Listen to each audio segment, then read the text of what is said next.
Hey guys, JT here with a quick final thoughts on the LRP S10 Blast 2.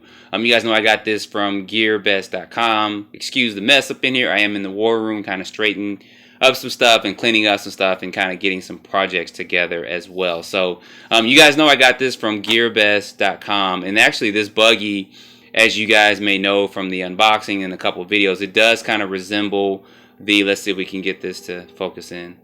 And I hear these bikes out here racing. It's kind of funny. You guys did know I did get this from Gearbest.com, and this does resemble the ZD Racing buggy. They have a buggy out as well, so you can use those parts, and they are going to be kind of compatible for it. So all in all, guys, I've run this truck or this buggy several times. I haven't had any issues or problems with it. Now this has a couple of updates, and maybe I'll pull out the ZDX 10 truck that I had. I think I did a comparison video a while back, but they do share a lot of similarities in, except for this is going to have a couple more updates. Now this is going to be a little bit different than the original one that LRP sold. One of the biggest differences is going to be the power system in it. The one from LRP comes with a 4300 kV motor, and this one comes with a 3300.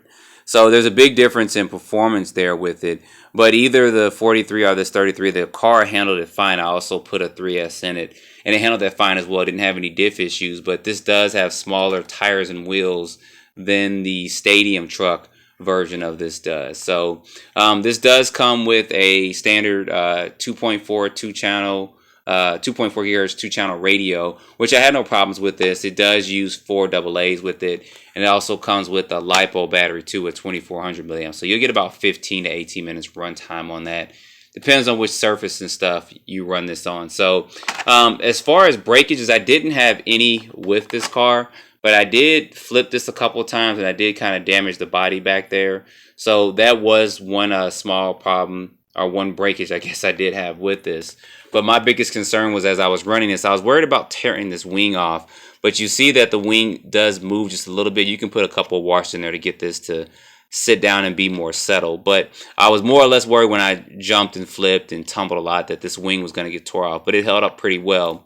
But you can always, if you want to increase the life of this wing, when you get the kit, go ahead and put some black duct tape on each side of this, and then go ahead and put that on. That's going to help make this a little bit sturdier. Or I believe it's Dan's foam spacers.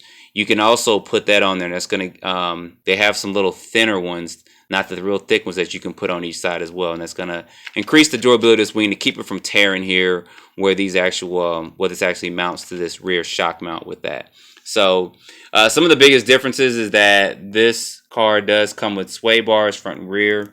You see that it does have this nice little blue on there, so that does make it stand out more. Even though the shocks are plastic, they are still threaded, so that is a good thing as well. Trying to get this to focus in just a little bit. You guys see in there it does have CVAs in the front, and then in the back it has dog bones, but these are pretty thick, and I haven't had any problems with that. It's got adjustable turnbuckles front and rear, and sway bars front and rear as well. And you guys see up in there that this does use, try to focus in real quick, this does use Phillips hardware, so it doesn't use like the hexes or anything like that. But I didn't have any problems or any issues with that.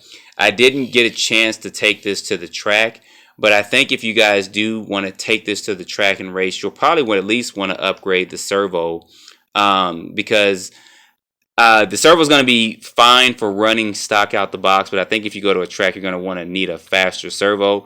And you may even upgrade the system, or at least go up a couple of teeth in the pinion gear for some of those long straightaways, because it does kind of top out pretty quickly with that.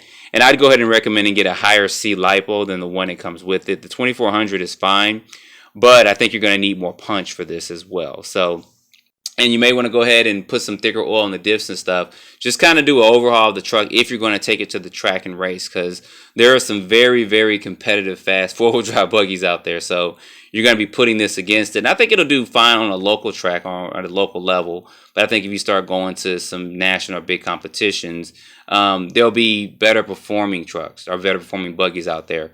But for the price you pay for this, it's things like $150 ready to run with LiPo, I think it's an excellent deal that Gearbest is offering for this. It does have a couple other things in here, like some of these pieces up in here and the steering and stuff is aluminum.